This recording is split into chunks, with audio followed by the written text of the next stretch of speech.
Employees are no longer just a supporting voice in the brand narrative. They are the narrative. And studies show content shared by employees is trusted up to 3 times more than content shared by CEOs or brand handlers. And yet, so many companies still see advocacy as a campaign instead of a culture to adopt. And I couldn't think of a better person to help us unpack this topic today than our guest. I am Aparna, your host to the Loyalty Talks podcast. In nearly 2 decades of my journey in understanding customer marketing, I'm the strategist who saw advocacy not as a tactic but as a torch, loyalty as legacy, and customer voices as the loudest currency your brand will ever own. I've built programs that turn users into superfans, reviews into revenue, and just checking in emails into career-defining magic. I speak fluent G2, NPS whispers, referral triggers, and every version of can you share a customer for this slide. If you are in customer marketing or itching to break in, you've just found your people. So whether you're nurturing your first advocate or leading a global reference program, join me and my expert guests as we turn your marketing muscle into movement. No gatekeeping, no fancy jargon, just blueprints, battle scars, and breakthroughs. Let's build the kind of career they said was too niche until it wasn't. Pull up a seat. This is the Loyalty Talks podcast. Debra Squyres. Debra is the Chief Customer Officer at Bonusly, where she helps organizations strengthen culture through recognition and engagement. But what I truly and really admire in Debra isn't just talking about employee advocacy in theory. She's lived it across decades of experience, leading customer success, people strategy, and organizational growth at multiple companies. She has this rare blend of understanding both the people side of advocacy and the business side of impact. And in a moment where advocacy and employer branding are shaping talent, trust, and retention, Debra's insights are exactly what we need today. Debra, welcome to the Loyalty Talks podcast. I'm excited to have you here. Thanks so much for inviting me, Aparna. This is a topic that is near and dear to my heart, so I'm excited to have this conversation. Wonderful. So, before we dive into the trends, let's start with Bonusly. You're right in the middle of recognition and advocacy. Can you share how Bonusly approaches employee advocacy and why it's so central to your mission? Absolutely. So I would say advocacy is an outcome of our mission. Our mission is to make work better at Bonusly. And so employee advocacy isn't something that we bolt on, it's really baked into everything we do. It stems from our core belief that recognition is a starting signal of great performance. And when employees feel genuinely seen and valued for their contributions, they naturally become advocates. So it's not manufactured enthusiasm, it's authentic pride in being part of something meaningful, part of something bigger than themselves. And we see this play out daily, both in our platform in Bonusly, where peer to peer recognition creates this virtuous cycle. People celebrate real work and real impact and real values in action. And then they share that publicly out on social media organically. And when people share the recognition they've received, how their company uses Bonusly, and that makes them, how it makes them feel seen, valued, and really appreciated, it makes our approach different. We don't ask employees to advocate for us in addition to their regular work. Instead, our commitment is to create the systems where advocacy emerges organically from genuine employee experience. When someone posts about how a colleague went above and beyond or shares a win that ties back to our values, it's advocacy really in its purest form. So we're in the business of helping other companies build cultures where people want to stay, grow, and naturally share their positive experiences. And if we can't model that ourselves, we have no business in this business. I agree. That's such a strong point. Like embedding advocacy into recognition makes it feel organic, that you said, right? It's instead of being that forced effort. And I've noticed so many times when I'm going through LinkedIn or something that companies succeed with advocacy efforts, the ones who stop thinking of it as a marketing activity. They Mhm. start treating it as a cultural marker, right? So, from your perspective, has how has employee advocacy evolved over the last few years to what we are seeing right now in 2025? Yeah. I would say the shift has been pretty dramatic. A few years ago, employee advocacy felt very much like marketing through employee channels, very much top down and company driven. And it was basically companies asking their employees to share press releases and promotional content. And that certainly has its place, right? You want to Yeah. mobilize your employees on key events, but that is really transactional and pretty transparent. There are even platforms that are built to make this simple. You can actually have your employees sign up and give the company permission to post on their Uh-huh. employees' behalves. That's not authentic and it shows. So, what we're seeing now is much more sophisticated. Employee advocacy increases brand awareness, as you know, by 40%. But Uh-huh. more importantly, it's driven by authentic employee experiences rather than corporate messaging. Yeah. So, the biggest change from my perspective is that employees have way more agency now. They're not waiting for marketing to tell them what to share. In fact, they don't very much care for marketing to tell them what to share. They create their own content based on real world and workplace experiences. And Gen Z has really picked up the torch as it relates I to this. agree. Yeah. They completely rewrote the rules here. They share behind the scenes moments. They call out what's working and, importantly, what's not. And their networks really trust them because they know it's unfiltered, it's not scripted. So Yeah. we've moved from sporadic campaign based advocacy to what I Hmm. call continuous advocacy, where positive employee experiences naturally flow into authentic sharing. We are just all much more public with our experiences Yeah. now. And it mirrors what we've learned internally about continuous recognition and continuous performance. Internally within Bonusly, the ongoing real-time approach is infinitely more effective and powerful than episodic forced Yeah. approaches. No, I like how you walked me through this. I feel the coming trends that we are talking about, it's so in sync with what we are discussing, the Gen Z part, the forced part, the recognition part. I think we are going to together motivate more companies to look into employee advocacy efforts with let's just get the ball rolling. I'll start with authenticity as our first trend, Mhm. right? Because honestly, this is the foundation of everything else. The days of copy paste LinkedIn posts are totally gone, and employees don't want to sound like a mini brand spokesperson. They want to sound like themselves. Mhm. And not sure if you saw this little data that I found, a 2024 LinkedIn Workplace Trends report. I pulled that up and it showed that employee generated content drives 8 times more engagement than corporate content. Mhm. Why?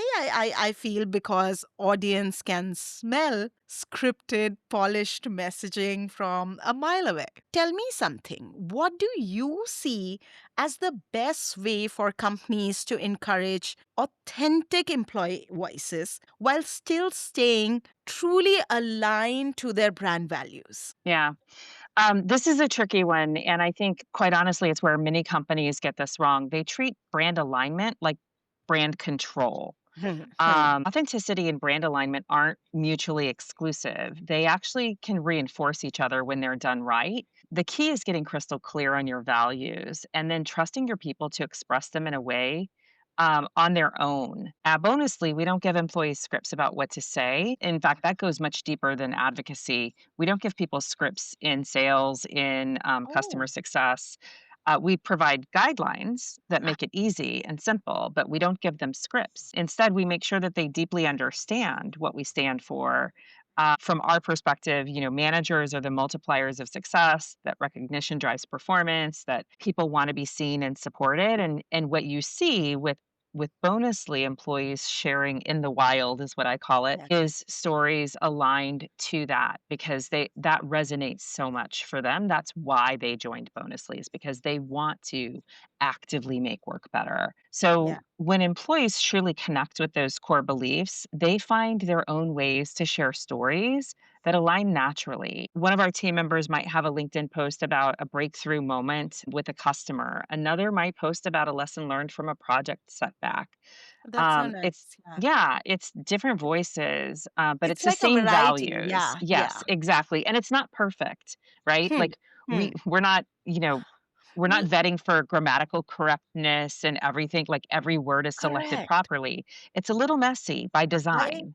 I think you're giving them the chance of having those guidelines, not guardrails that you have to go Yes. by that. Yeah. Yes, yes, exactly. And more employees these days will not be held in by guardrails. Correct. Just Correct. look at when things go wrong and what gets posted, you know? And so, like, the world has changed. We don't have control. What we can do is influence. And our job is to make sure that they're having the experiences and that they understand the values and the core Yeah. beliefs and, like, internalize those so that what they share out in the wild is very much aligned, but it is in purely their own voice in their own way. That's such a nice way to put it. Like I think you as leaders are putting it out there that okay, yes, you represent the brand as well. It's just that they need permission to have their own voice, right? Yes. Their own Yeah. own style. So Yeah, exactly, exactly, and they actually require this, like, the days of granting permissions are gone. yeah, You have to yeah, actually help people gain that alignment naturally and organically on their own. Let's say, like, let me give an example. Many companies have a value around customer centricity. It yeah. can mean very different things at different companies. So how do you gain alignment on what that means and what good looks like? So you define what the value is. You don't stop at the words, but they're not words on a poster on a wall somewhere. Correct. What we do is we share rich examples. So this is what Bonusly does. So this is not a sales pitch, but this is like how we gain alignment. And how our customers do as well.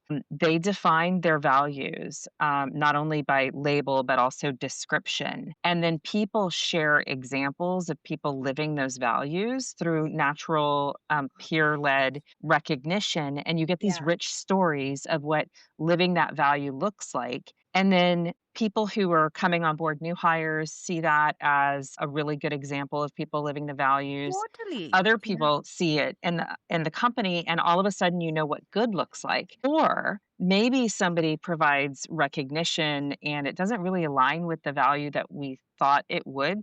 HR is now empowered with, okay, there's a disconnect in how Yeah. people are interpreting this and what they're seeing in real life. That informs being able to intervene and do the education and change management around what we really mean. So expectations are clearer, the Yeah. examples are very concrete, and it just becomes continuous positive reinforcement of what good looks like. That's beautiful. I love that idea. Yeah. That's what we Um, do. on that beautiful note, let's move to the second trend I had in mind. Now, Mhm, um, I really want to know more about sustaining that momentum. mhm, So, one off campaigns definitely fizzle out, right? mhm, Recognition, rewards, and even those playful gamifications are mhm, what keep advocacy alive. I would say for a long term thing. You can't keep mhm. extracting things out of someone without Mm. doling something out. I would want to ask you what role do you see rewards and gamification playing in advocacy success? Yeah, definitely. It can make things fun, but you have to do it in the right way. It's not about quantity or checking the box. You really drilled in on quality, the quality of the shares, the authenticity of the shares. Many companies make the mistake of treating rewards as a primary Yeah, motivator for advocacy. Show this post correct. and get a gift card or get some points. And that creates hollow, inauthentic content that people see right Correct. through Yeah. Yeah. immediately. The more effective approach is really using recognition and ultimately rewards to celebrate the behaviors that naturally lead to advocacy. So Hmm. you're going to hear me talk a lot about creating the environment that the result is that advocacy is happening. So when someone goes above and beyond for a customer, recognizing that publicly within your company, but then also recognizing it publicly and organically externally. And Mm. it's beautiful when it's like the customer actually recognizes that for you as well. That's when you see that your brand alignment has really taken hold throughout your customer base as well. And so what we see is that when employees feel genuinely appreciated for their real contributions, they become natural advocates. Yeah. Recognition isn't about bribing people to post, it's acknowledging the work that Right. makes them proud to be part of the organization and, importantly, to be seen and valued by the company. People want to be cared for and appreciated for more than just their work product and what they're delivering for the company, but their unique humanness and what they uniquely bring to the workplace. So when your recognition ties to company values, you have a mechanism that really reinforces what living the values look like, makes it easier for people like new hires and long term employees to know what good looks like and to emulate that. And so more of that is happening, and we know that employee advocacy programs really increase social engagement Correct. for a brand. Estimates are like somewhere between 25 and 40%. The most sustainable programs are those where advocacy flows from authentic employee pride, not point systems and contests. Yeah. Yeah, so gamification can work, but it has to gamify the right things, not just social media posting. So it needs Hmm. to focus Hmm. on the behaviors, and the posting is an outcome of that, and it's natural. Nice. Yeah. I'm picking up on a lot of tips here. And it resonates also. I've Yeah. realized that I think the best programs don't hand out rewards, as you said. They're Mhm. creating that meaning. And based on that, your recognition becomes part of your storytelling, not just like, oh, you got badges and points or something. I love that. Exactly, exactly, and that creates like, there's a dopamine effect, that Hmm. results Hmm. from giving recognition, not just receiving recognition. Remarkably, so we have recognition, but we also have rewards in our platform. The second most redeemed reward is taking your points that you could redeem for gifts and cash and Uh-huh. turning them into points that you can give to others. Oh, I love this Second idea. most common, yes, and so there Oh, is this positive cycle that happens when you create a culture of recognition and appreciation and you give people the tools to yeah. actually recognize each other. That peer to peer component is really Hmm. important in having them catch people at their best. You know, how many workplaces do you feel like that happens? Yeah. There's so much opportunity to catch people at their best. Yes, people need coaching and feedback, but what if you just reinforced all the great things that were happening Yeah. and people saw that openly and publicly, and then they knew what was expected and they could deliver on that too? Oh, that's great. That's Yeah. that's really nice. Okay, let's pick up on trend number 3, where advocacy really proves its value in employer branding.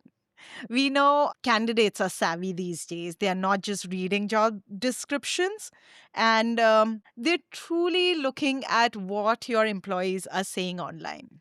I had this moment once where a candidate who we were interviewing started quoting a post by one of our current employees, and we were like, oh, wow, they know about us, and not just Glassdoor or some ambition box review or something of that sort. No, they aren't focusing that much on a career page as they are looking at customer wins or team culture, or even behind the scenes kind of Mhm. photos or something.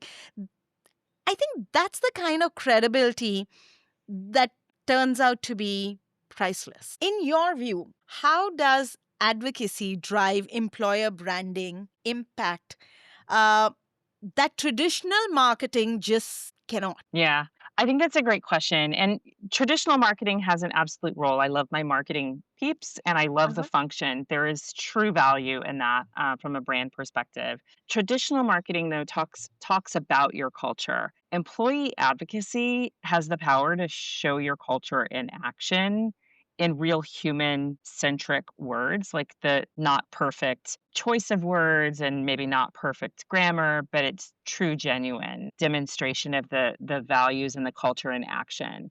So when a candidate sees a polished careers page, of course they expect it, and they see things like we value work life balance. That's a claim. When they see current employees sharing real stories about, let's say, they went out on maternity leave and how their Yeah, team came together to make it easy for them to feel good about going away and to feel even better about coming back and feeling coming back. supported through that. Yeah. Those are the examples that people really care about. The careers page should be perfect because it is put together and architected in that way.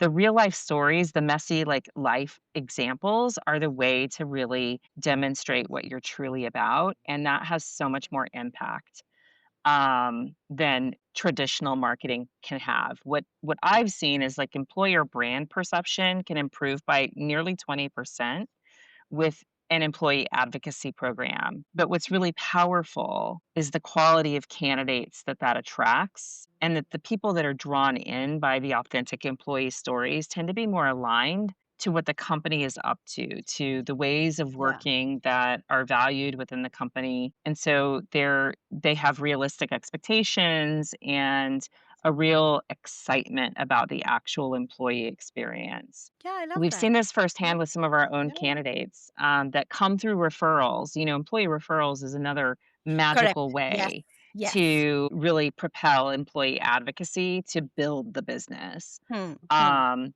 so I would say traditional employer branding, traditional marketing can't really touch the impact that authentic employee stories share. And then if you look at the network effect of the totality of the employee base compared to the company itself, in many cases, it's many times more broad than the marketing website or the marketing page in particular.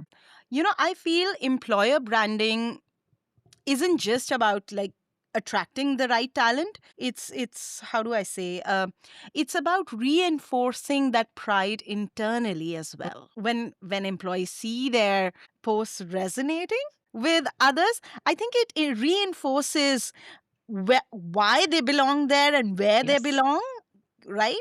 Yeah. Yes, yes.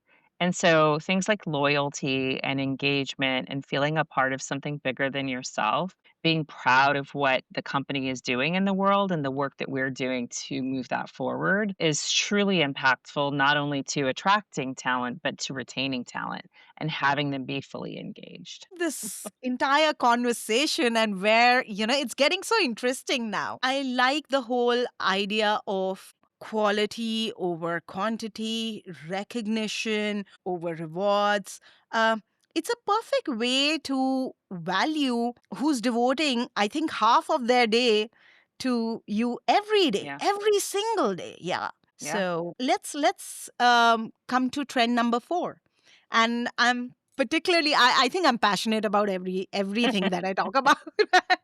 I I want to know, like, the trend of cutting through noise. Now the internet is definitely saturated, but here's the catch. Like, I feel employees definitely have the power to stand out because they're more trusted, Mhm. right? And before this entire topic that I had suggested, I had taken out so much of research data. I wanted to go over so many data points, and this one in particular, because I'm talking about cutting the noise. Mhm. I read Edelman's Trust Barometer, and I'm sure you must have come across this. Mhm. 76% of people trust content from employees Mhm. more than content from the CEO. Mhm. And that's like a huge, huge number. Yes. And I, I just Not realized surprising though, right? trust doesn't equal to reach. Reach doesn't equal to impact. So I think I think where companies struggle is guiding employees on what to share without stripping away that authenticity. And Mhm. I know we've discussed it in couple of the points here, but how do you think advocacy programs can help employees cut through that clutter and actually get noticed? Yeah, I think the answer is not more content. There's plenty of content out there. It's how do you deliver more meaningful more Mm-hmm. authentic Yeah. content. Employees and job candidates these days are truly yearning for more meaning. They want to align with something, um, where or a company where they feel a part of something bigger than themselves. Yeah. Yeah. So the impact here on meaningful content really comes from understanding that employee advocacy isn't promotional, it's more educational and inspirational. And that Mm. education and inspiration, while you can help prompt it and you can inspire it internally, that comes from within the individual who is sharing. And, so again, creating the experiences that have the outcome of people wanting to Yes. share that is really critical. Um, some of the ways that we see this be really powerful because there's so much desire for people to have a sense that the company is investing in their growth is employees sharing insights about what they're learning, challenges that they're Yeah. solving or Yeah. overcoming, perspectives that they've gained. Those personal anecdotes and stories really cut through the noise and provide value to the network that, that they're speaking to the people that they're connected to, and then second degree and beyond networks. Hmm. So it's Hmm. not about like, look at this cool company. It's not a picture with the ping pong table like we used to do, Oh 10, yes. 15 years Oh my ago, God. like There was nobody cares another about table. that anymore. Yeah. Go ahead. There was this game that everyone had. One is table tennis. The other is the foosball. The Yes, foosball table. exactly. Nobody cares about that anymore. That's not what they wanna hear about. They wanna hear how the company gave you the opportunity to stretch your skills, what you learned, what perspective you gained from that, maybe where you skinned your knee, like, where you failed and how you grew from that. That's what people really care about, those real stories. Correct. Yeah. Um, and then I think the other Sure. thing Hmm.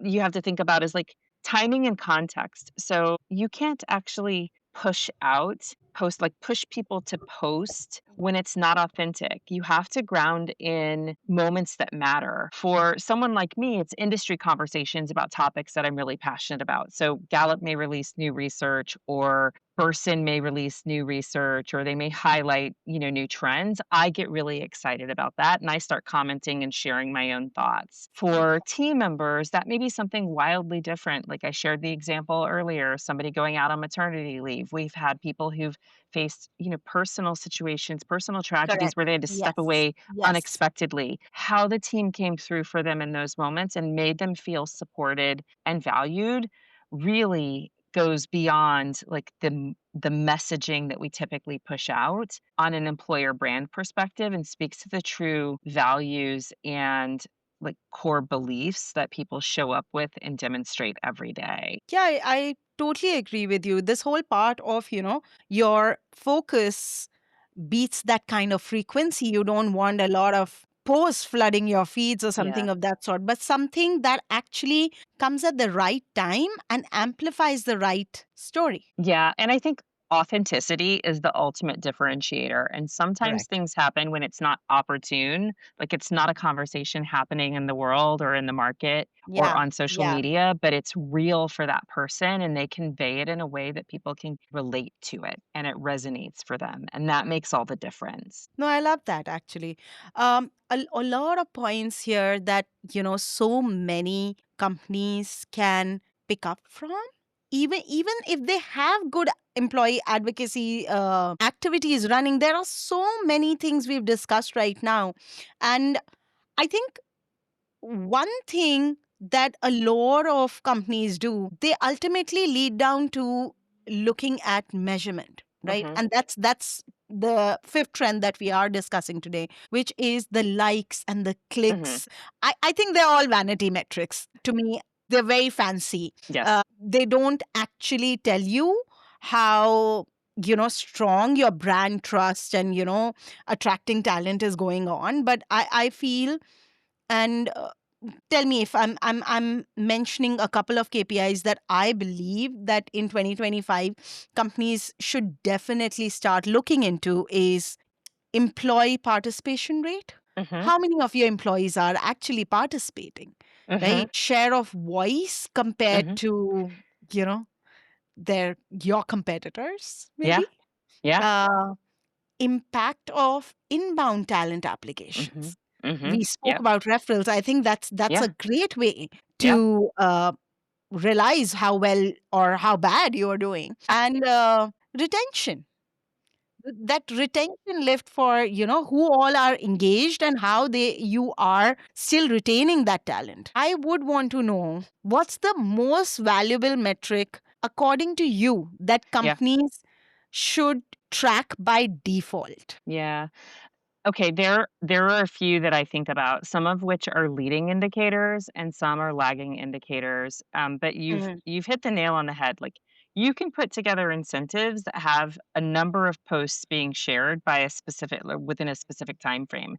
That is irrelevant in the long mm. term. This is a long game when you think about employee advocacy. I do think in terms of quality of hire and retention rates, as well as employee engagement scores, because those are the things that are that's the foundational layer that create the environment in which you're going to have employees advocate on your behalf. So if Yeah. you're not measuring those, then you're not going to have a strong advocacy program because those are just their table stakes. I think in terms of advocacy authenticity, so looking at engagement rates with the unforced shares that employees are providing on social media, are they getting good engagement? Are they getting good quality comments? Like, are people actually saying something meaningful in response? Like, you can tell that Hmm. it touched, them personally. How often are employees' content getting organic amplification versus just likes from colleagues? Like, is it Yeah. reaching people outside of the walls, the proverbial Hmm. walls of your Hmm. business. And then I like to look at the impact on pipeline quality and what kinds of deals are coming in to the pipeline based on employees organically sharing.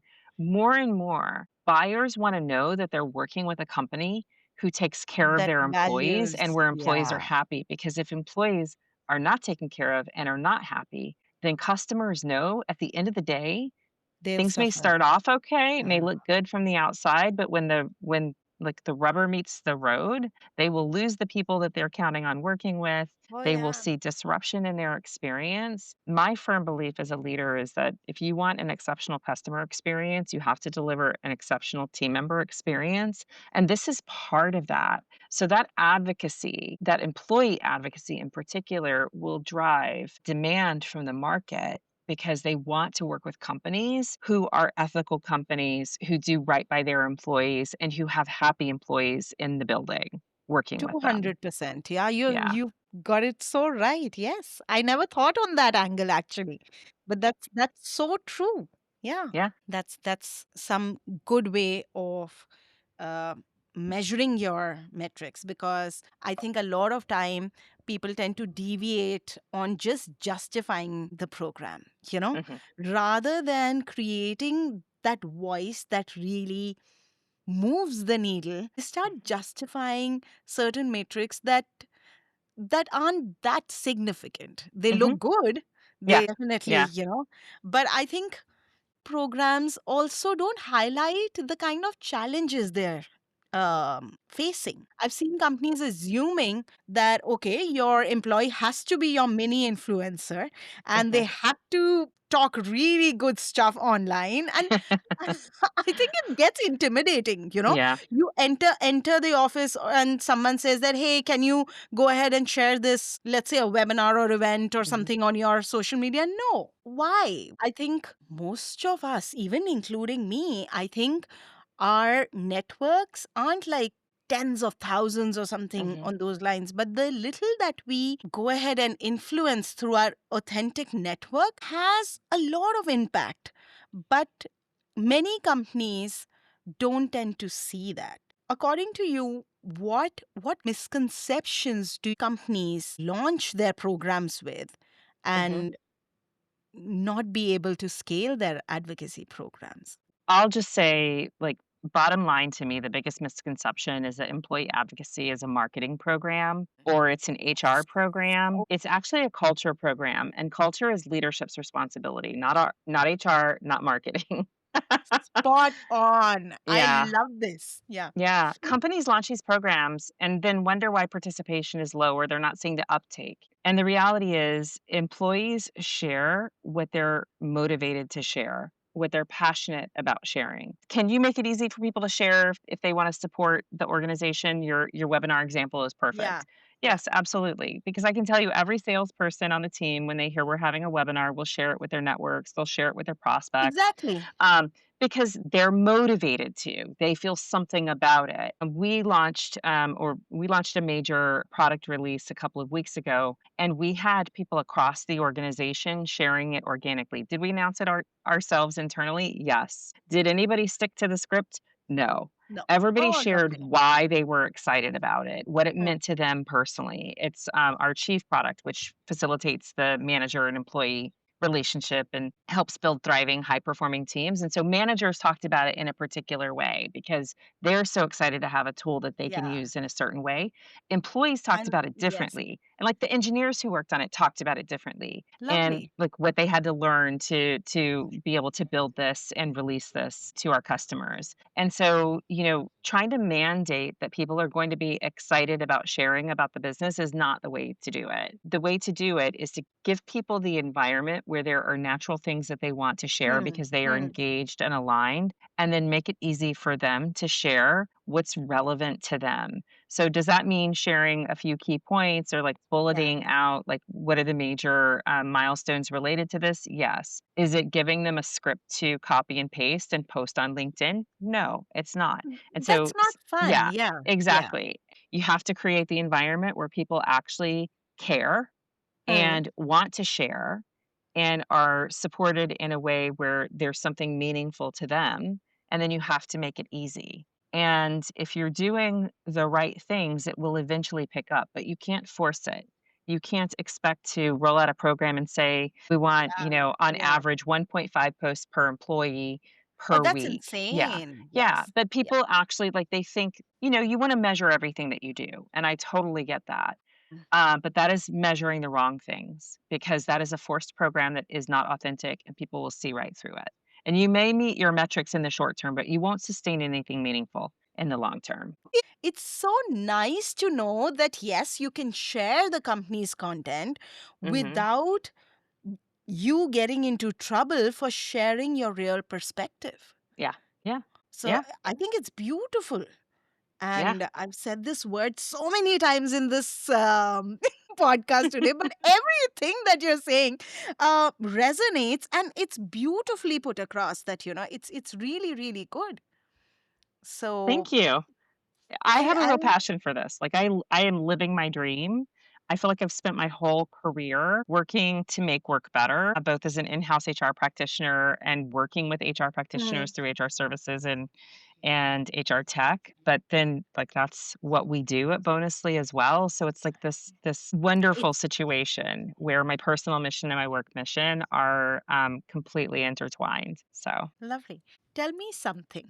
We've spoken about such good things. If you had to predict one innovative approach that will define the next wave of employee advocacy, mhm, let's say in the next 2 years, mhm. what would it be?